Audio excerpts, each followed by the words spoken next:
a birth of a king, or even of a prophet. We commemorate the sacrifice of Ibrahim and Ismail, as well as Hajra alayhi wasalam, and we celebrate the completion of the month of Ramadan and the fast of the month of Ramadan, a period during which the gates of heaven are open and the gates of hell are sealed shut. Sometimes this question comes, and we address this at the beginning of Ramadan. So what does it mean for the gates of heaven to be open and the gates of hell to be sealed? And what does it mean for the shayateen to be locked up when we still have, unfortunately, arguments and disputes amongst ourselves? We still feel the pull of the nafs shaitan within us. So what does it mean for the shayateen to be locked up? To which the answer is, which shayateen are locked up? And which angels descend from the gates of heaven, the gates of paradise during this month? There are different types of shayateen and different types of malaika. And all of these things, the closing of the gates of hell, the opening of the gates of paradise, the chaining up of the shayateen, and the descent of the malaika, are all linked to the idea of the increase of reward in the month of Ramadan. The way in which we are protected from negligence, from forms of heedlessness that we normally engage in. How much TV have you watched in this month, for example? Coming home tired after Taraweeh, yeah, and knowing you have to wake up for Sehri, right? The watching of TV in the evening or whatever it is that you watch is our equivalent of what in the time of the Prophet ﷺ was called samar. And samar, in the scene, samar means night conversations. And the Prophet ﷺ said after Isha, there should be no night conversations. You should go to sleep, or you should go to your families, but don't stand around chit-chatting, because the barakah of the prayer will dissipate in the types of things you will end up talking about. In our case, we have that summer with our TVs, or with our laptops, or our tablets and phones. Yeah, you sit there scrolling. How much did you do that in Ramadan? Probably less. No, you didn't not do it at all, but probably less than you did before. Why? Because you're tired. You've got to fast the next day. Right? There are certain types of heedlessness from which we are spared in the month of Ramadan.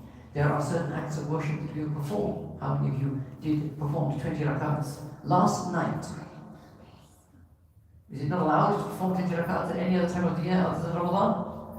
How many of you performed 4 extra rakats of prayer last night? Or did you just go yippee, skippy, no Ramadan, no Taraweeh, yeah? Off we go to check the phone. Check the grams and the books and the whatever it happens to be. I've got to catch up on what's going on in the world. Alright? Yeah? What happened? That is the closing of the gate. The gates that are opened during this month of Ramadan that have passed us by are the gates of angelic assistance. The wind of tawfiq, the gentle breeze of tawfiq that blows from paradise, exhorting us, giving us the strength to engage in worship, giving us the strength to build ourselves up. And the gates to hell are closed. So the fierce wind that blows from hell, that distracts us, that prevents us, that weakens us, our resolve, that breeze is not experienced during the month of Ramadan. To use a sailing analogy, there is the wind that fills your sails, and there is the wind that blows against you. So you have to work hard. There is the current that takes you to the sea, and then there is fighting against the current. And these metaphysical realities are present in our lives, although we cannot experience them. So why is the believer joyful then on the day of Eid? For a long time, I didn't understand. Why should we be joyful? Why did the Prophet ﷺ say, لِلْمُؤْمِنِ فَرْحَتَانِ إِذَا أَفْطَرَ وَإِذَا رَأَى الْقَمَرَ or وَإِذَا رَأَى الْهِلَالَ? The believer has 2 joys. The first when they break their fast, and the second when they see the crescent moon, i.e. on the day of Eid, or the night of Eid. Why should we not be grieving that all this great tawfiq from Allah has been taken away from us, has been removed? Because if the gates of heaven are flung wide open at the beginning of Ramadan, and the gates of hell are closed at the beginning of Ramadan, what happens at the end of Ramadan? Doesn't that whole process reverse? And that's a fair point, and it's a fair question. Yeah? So how should we feel? And why does Allah effectively say, be happy, قُلْ بِفَضْلِ اللَّهِ وَبِرَحْمَتِهِ فَبِذَلِكَ فَلْيَفْرَحُوا هُوَ خَيْرٌ مِمَّا يَجْمَعُونَ. In the blessings of God, in His mercy, in that let them rejoice. It is better than all they gather unto themselves. And the key point to understand here is not what happens at the beginning of the month and what happens at the end of the month, but what happens during the month. It is the habit forming that occurs during the month of Ramadan. You see, don't think of this as a wind that fills your sails. During the month of Ramadan, and now when the Ramadan is over, the wind is gone. Think of it rather as a jump start. When the gates of paradise open, you are jump started.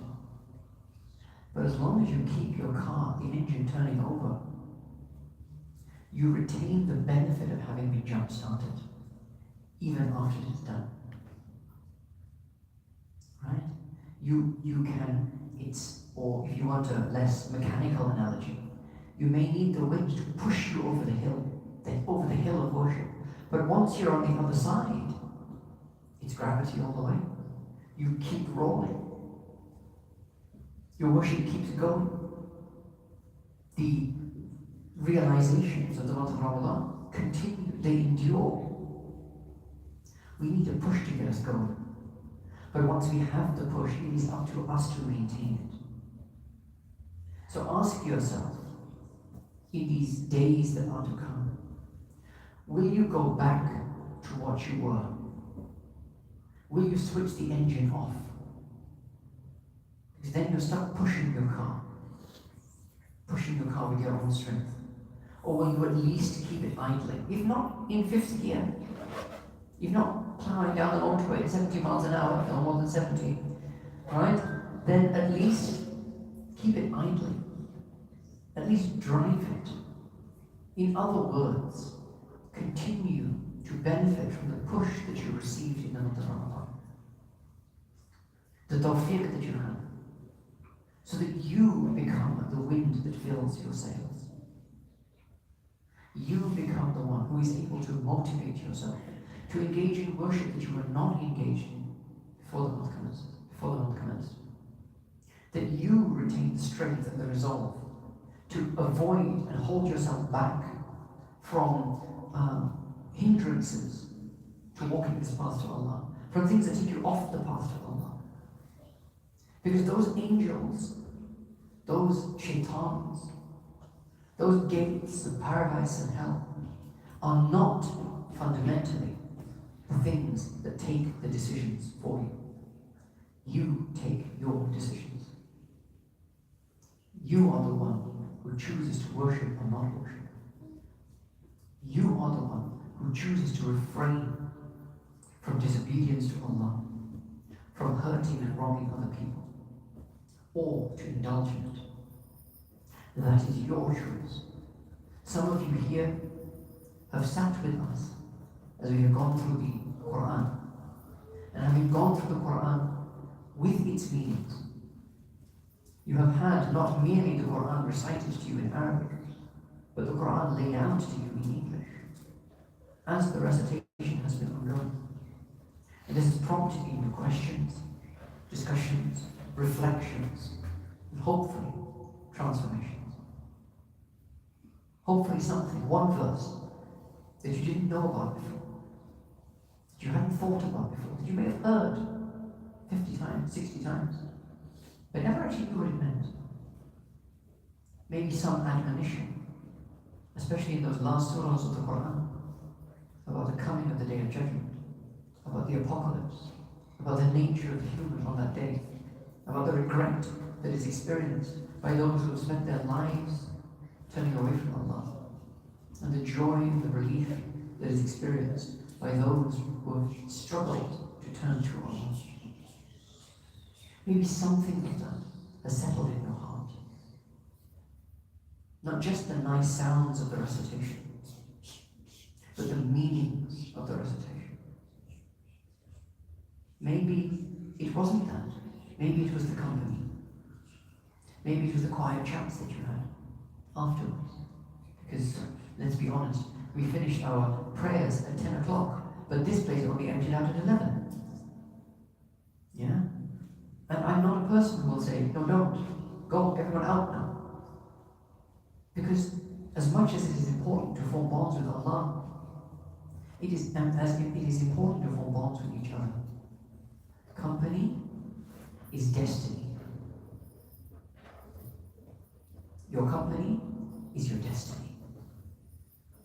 المرء على دين خليله فلينظر أحدكم من يخالف. A person is on the religion of those they are intimate with. They are on the way of those with whom they are intimate, with whom they are friendly. You are on the religion of your best friend. Think carefully who you take as a friend. Think carefully who you take as intimate. The joy of the jama'ah of the believers, of the coming together of the believers, is the bonds that form between peers, between old and young, between one another. And by doing so, we are like pieces of a jigsaw. We have strengths, those are the sticky out bits. And we have weaknesses, those are the cutting in bits of the jigsaw. We are pieces, but are we complete? No, we complete one another. If the jigsaw did not have those sticky out bits and the cutting in bits, the pieces would not stick together. It is because of our strengths and our weaknesses that we are able to connect to each other. The vulnerability that you experience at times, that another person gives you comfort and consolation. Or the strength with which you can lift another person up and strengthen them when they falter. That is the connection of the pieces of the jigsaw.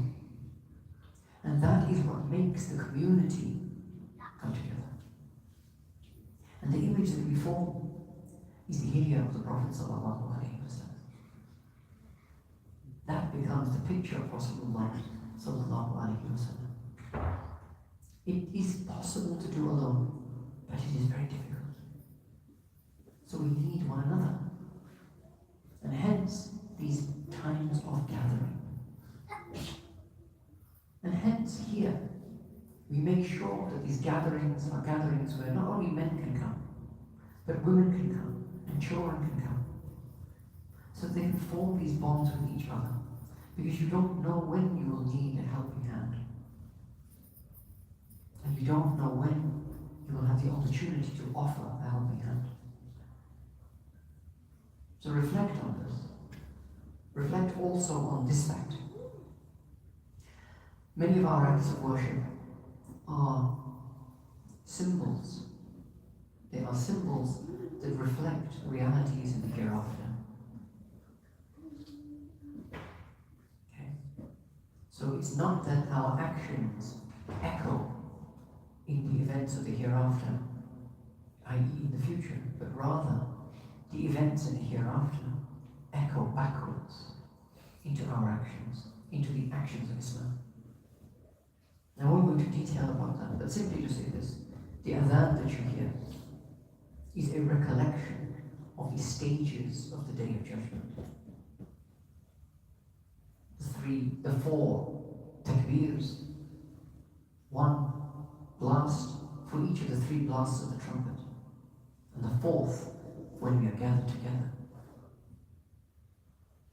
The shahada of God is the witnessing of God. وَجَاءَ رَبُّكَ وَالْمَلَائِكَةُ صَفًّا صَفًّا. Bearing witness of God, then you will know that there is no God but Allah. لِمَنِ الْمُلْكُ الْيَوْمِ لِلَّهِ الْوَاحِدِ الْقَهَّارِ. The Shahada of the Prophet ﷺ is an echo, a past echo of the witnessing of the intercession of Rasulullah ﷺ, of him being raised after submitting. After he prostrates, he is raised. And he is raised to the Maqam al-Mahmud, the station of universal praise, when every single human being that has ever lived, whether they have believed in him, whether they have rejected him, whether they had no idea who he was, will say, Ashhadu anna Muhammadan abduhu, sajda, wa rasuluhu, irtifa', being raised up. The Hayya ala Salah is a reflection of your hisab. Because the first thing that will be reckoned, the believer's feet will not leave their place on the day of judgment, their place of judgment, until they have been judged. And the first thing to be judged is your prayer, is your salah. So Hayya ala Salah is a reflection and a reminder to us about a reality that is coming, which is the hisab. Hayya ala al-falah, and everything that goes with it. There are stages of the hisab. There is the weighing of the deeds, there is the accounting of the deeds, there is the giving of the books, there is the crossing of the full sirat. All of this is hisab. All of this is hisab. And what you have at the end, Hayya ala al-falah. You have the arrival at the hawd of the Prophet sallallahu alayhi wa sallam. Inna a'atayna kal kawthar. Sometimes translate Kawthar as, or hawd al-Kawthar as fountain, pond. You've heard these terms, right? The pond of the Prophet, the fountain of the Prophet sallallahu alaihi wasallam. Do you know the size of the hawd of the Prophet sallallahu alaihi wasallam? It is 1,000 miles long and 1,000 miles wide. That is not a fountain. That is not a basin. It's not a pond. It is a sea. The ocean of the mercy of Rasulullah sallallahu alaihi wasallam, filled not with salt water that is bitter, that leaves you thirsting for more, but filled with a paradisical elixir, paler than milk, sweeter than honey. You drink one draught and you will never thirst again. Hayya ala al-falah. The entry into paradise. Allahu Akbar. Allahu Akbar. And the vision of God. At last, the beatific vision of God. وجوه يومئذ ناظرة إلى ربها ناظرة لا إله إلا الله.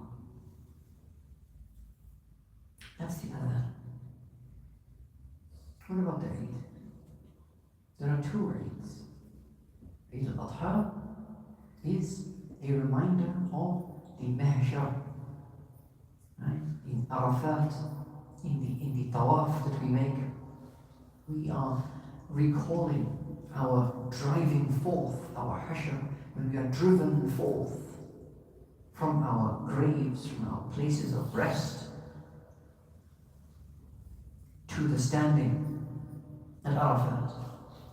In the Safa Marwa, the Sa'i, is recalled the rushing back and forth of Hajra in search of water, us in search of intercession. And Hajra is searching for ghayth, and we are searching for istighatha. We are seeking for the intercession to Adam and Nuh and until nafsi, nafsi, Nafsi, nafsi, until you come to Rasulullah sallallahu alayhi wa sallam, and finally you can cut your hair, exit your ihram, and Allah. For this was I created. That is Eid al-Adha. So what is Eid al-Fitr? What is Eid al-Fitr? A quenching of the thirst during the day, a feeding of yourself during the day after 30 days of hunger, of heat, of tiredness, of standing. Eid al-Fitr represents that hawd of the Prophet sallallahu alaihi wasallam, the arrival at the hawd of the Prophet sallallahu alaihi wasallam. On the Day of Judgment we will be thirsty, a type of thirst that is impossible to describe. Not a thirst of the tongue or a thirst of the stomach, but a thirst of the soul. Water, water everywhere, but not a drop to drink. Signs of God's mercy all around, but veiled by His Jalal, by the throne being brought near, by the sun descending, by the witnessing of everything we will witness. 30 days here, 50,000 years there. 1,000 lifetimes, I told you, I think, when we were talking about this during the Taraweeh, you will live 1,000 lifetimes on the Day of Judgment. Many, many things you will see, witness, and experience when you are brought forth from your graves in a form that you do not recognize. You know it's you, but it's completely different, because now you are like a glove turned inside out. Now it is not the state of your body and how you took care of your body that is on display. It is your heart and how you took care of that that is on display.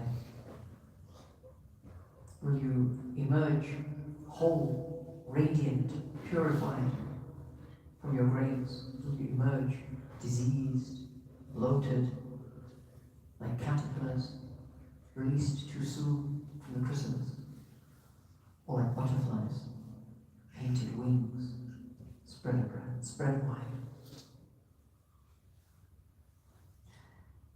It is after that day of terror, that day of hardship, that day of difficulty, that day of darkness, that you will emerge after crossing the bridge and drink from the fountain of Rasulullah sallallahu alaihi wasallam.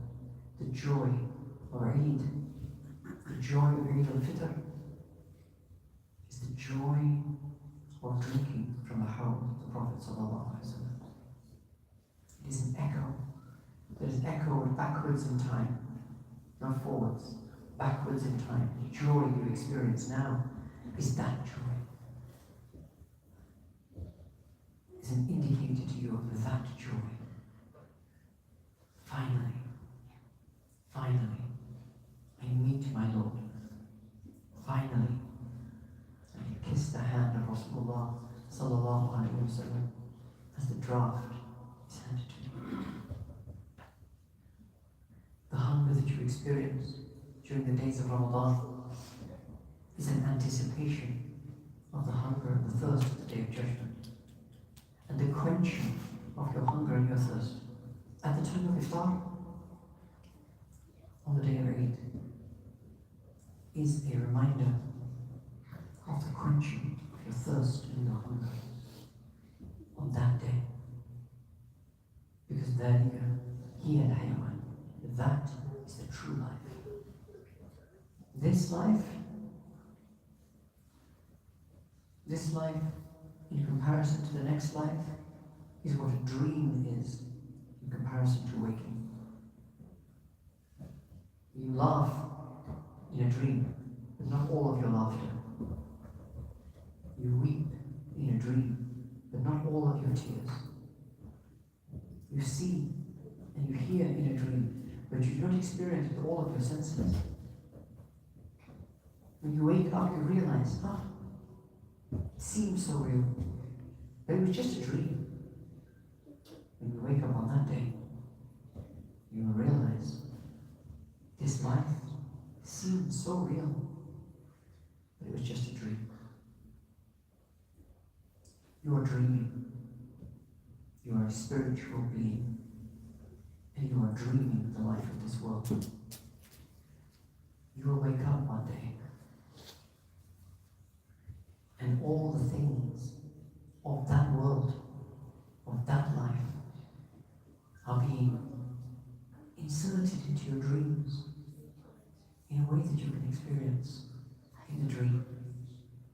Hunger and thirst, punishment and reward, happiness and sorrow. All of these intense things that we experience in this life are pale imitations of what will be the next life. But we are reminded, like if you are sleeping and someone puts a nice fragrance under your nose, maybe a nice cup of coffee. Maybe in the dream you will experience that you're drinking coffee. Why? Because it's a part of you that you are not conscious of when you are asleep, is still experiencing the real world. And it passes in through, up, down, this way, that way, the other way, until it forms a segment of that dream that you had. The Prophet ﷺ is whispering to us as we sleep. He is whispering to us as we sleep. And that is your prayer, your fasting, your Quran, and your this, and your that, and your the other. Just like in a dream, sometimes you can take control of the dream. You can say, oh, I'm dreaming back slightly awake. Have you ever had this experience? You're dreaming, but you're slightly awake. And you're still in the dream, but you can now modify the dream. You can go that way rather than this way. You can do this instead of that. That's your free will. That's your free will. What did Sayyidina Ali say? الناس نيام. People are sleeping. إذا ماتوا انتهى. When they die, they wake up. They wake up to reality. So take what you understand of what the Prophet ﷺ brought, of the wahy that was brought by Rasulullah ﷺ. Hearken to the whispers of Rasulullah and the revelation that has come to you. And take control. Be reminded. Don't be, as Maulana Rumi said, that people say to the fetus in the womb, come out, come out. There's a whole world out here. There's sunshine and laughter and light on the tree, and light reflecting off the leaves, and people dancing together at weddings. What does the fetus say? There is no other world. This is all I know. I will stay here.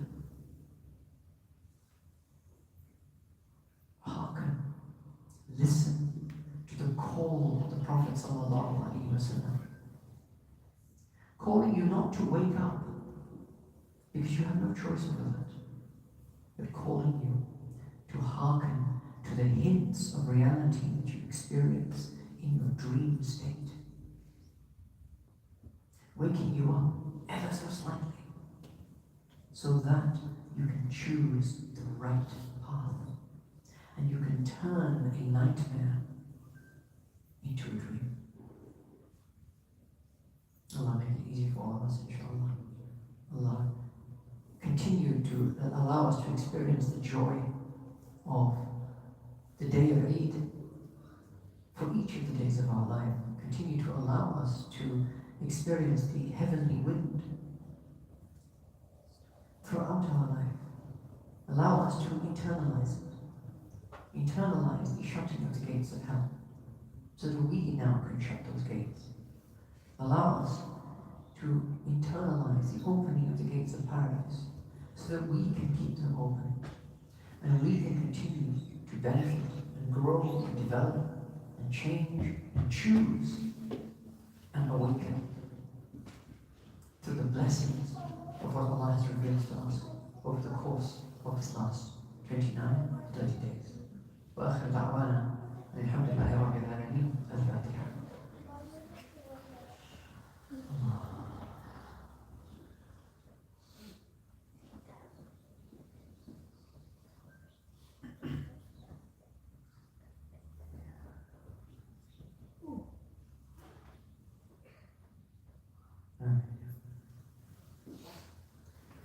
We remember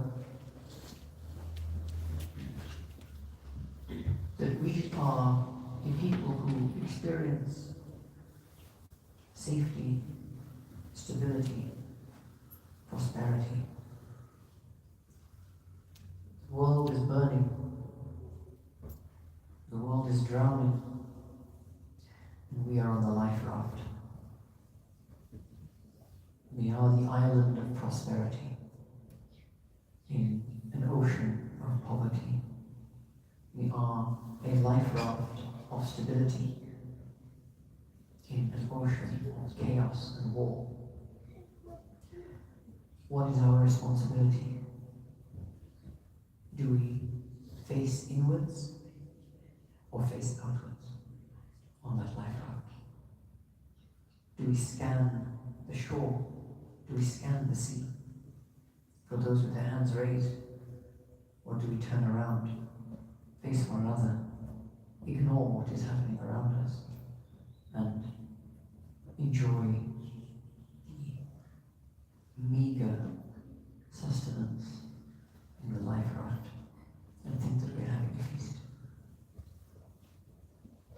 People ask me sometimes, look at Gaza, look at Palestine, look at Lebanon now, look at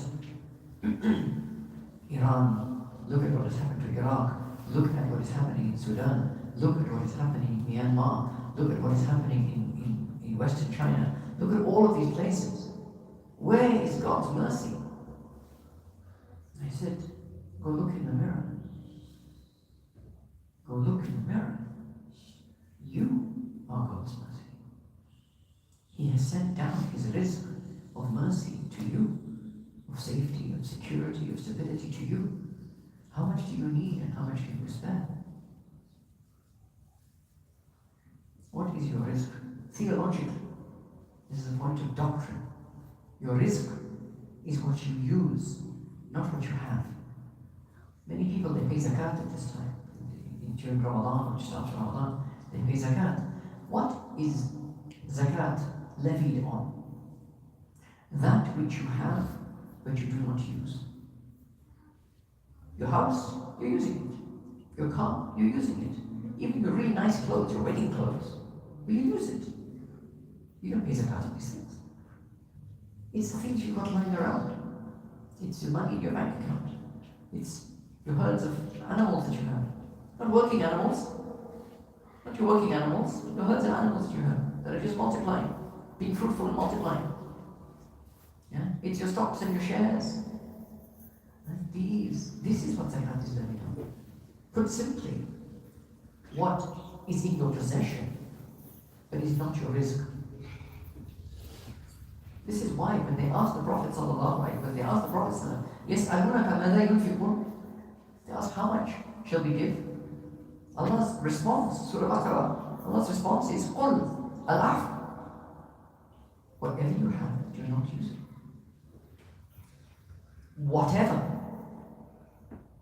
Whatever you have, you're not using it. It's not yours. It is someone else's rizq that you are holding. Now, that was a dispensation was given to that command of Allah. And that dispensation we call zakat. 1/40. Okay, you can't give everything that you have but you don't use. Give 1/40 of it. Okay? But as you have a zakat of an excess of wealth, a nisab of wealth that is unused, so too you will have a nisab of mercy, a nisab of security, a nisab of safety, a nisab of prosperity that you don't need. It is more than you require.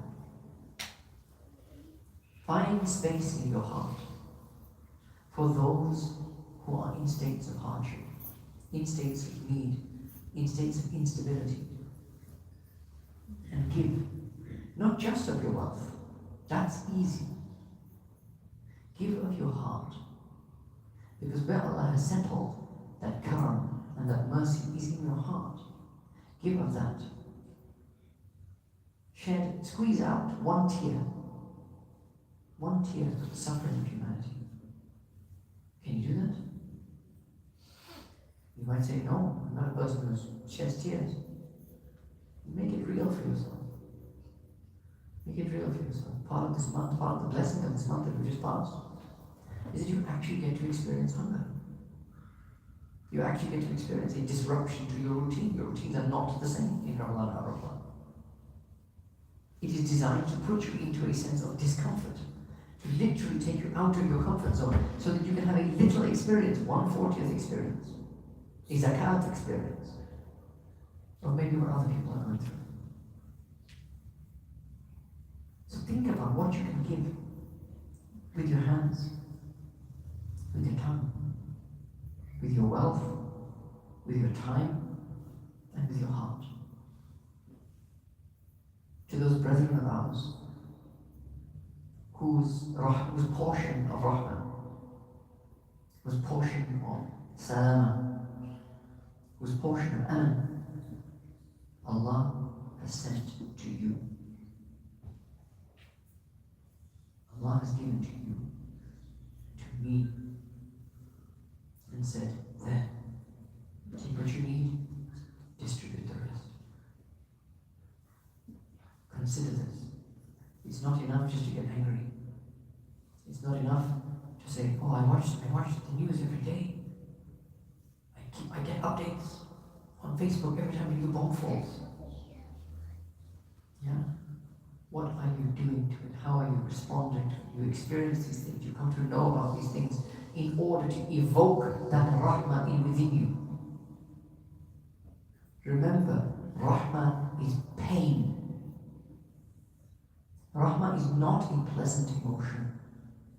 It is to experience the pain of another person. That's what rahmah is. If rahmah feels nice, it's not rahmah. Rahmah should tear at your heart. Rahmah should poke your eyes, get the tears flowing. When you experience that, then do something about it. Give with your hand in terms of money, with your mouth in terms of dua, and with your heart in terms of your love that you send forth into the world. Do not think that is nothing. That is everything. Allah make it easy, inshallah. Barakallahu fikum. Sallallahu ala Sayyidina Muhammad wa ala alihi wa sahbihi ajma'in. The second adhan.